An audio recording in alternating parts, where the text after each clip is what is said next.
I've lived in South Florida almost all my life with my crazy, controlling parents that would not let me do anything as a kid. No phone calls to friends, no extracurricular activities unless it was academic. Couldn't have friends over.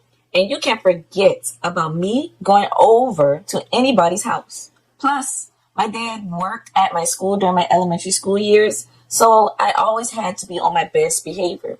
So when I got to middle school, I was so pumped. Finally, some type of freedom. My personality started to shine and making friends came easy to me. Fast forward to a year in and I had become really good friends with these two girls. We can call them Heather and Sharon. They were both pretty popular, friendly, but what fascinated me the most was that Heather was the only girl in middle school that I knew that was able to sleep over to a boy's house. It was something so foreign to me since my parents told me that I couldn't even go on a date with a boy until after I graduated high school or college. Which of the two, they didn't specify. So I automatically thought that she was the coolest chick I had ever met. Throughout our friendship, we were known as the tripod. We had all the same classes and lunch periods, so we all got pretty close. Over time, Heather would always ask me to hang out with her and Sharon either after school or on weekends. And with my parents, there was no way in hell. I did attempt multiple times to ask for permission with no success each time, not even a maybe. I was so bummed because I always felt left out having Heather and Sharon hang out without me, something I would eventually become grateful for. One day while sitting out in the courtyard for lunch, Heather pulled me aside and asked what I thought about skipping school for one day. I instantly freaked and thought about that automated message the school calls home with to let your parents know that you weren't at school. If my parents ever got that message, my ass would be toast. So I shut that idea down right away. Kind of laughed it off because there would be no way to pull it off. But she literally would not stop asking. So eventually, she convinced me and we were ready to start the planning.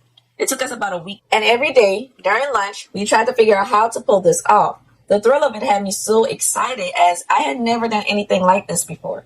The plan was to have my mom drop me off at school as usual and have the girls there waiting for me, and we would simply just walk off to the gas station that's near the school and have one of Heather's friends pick us up. I'm not sure how I plan on dodging the school call, but whatever. Oh, and I forgot to add, Heather made it a point several times to remind me that I needed to wear something that would give me an innocent look. I blew this off because I was already 13 years old. I looked innocent enough already. Plan goes smoothly.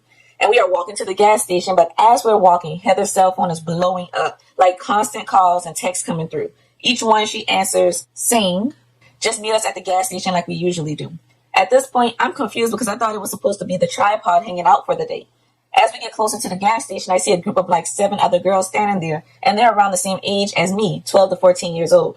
Some girls I've seen around school, others I didn't recognize, but they all perked up when they saw Heather walk up. All of a sudden, Heather yells, "Who's ready to make some money?"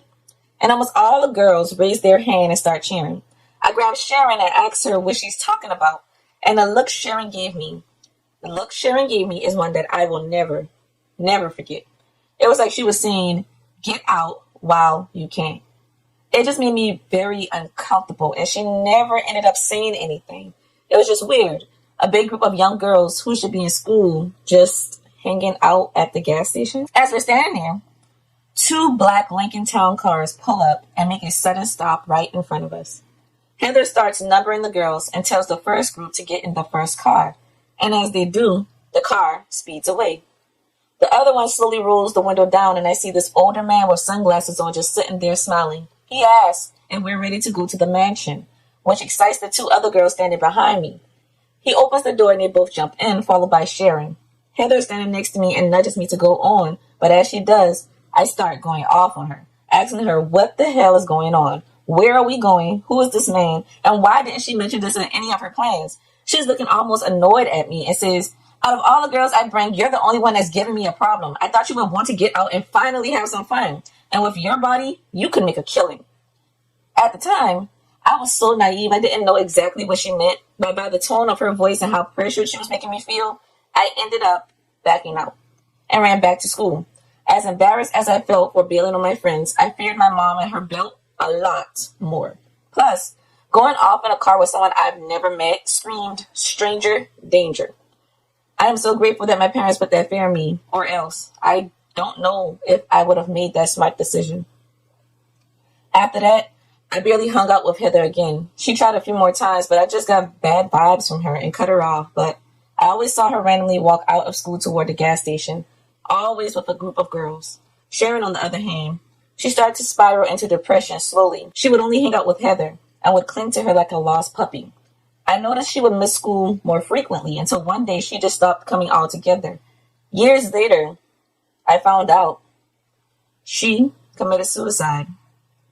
And recently, it's 16 years later, and I'm watching Jeffrey Epstein's documentary on Netflix, and I realized one of the victims, Sharon, she was one of Jeffrey Epstein's victims, and Heather was one of his recruiters.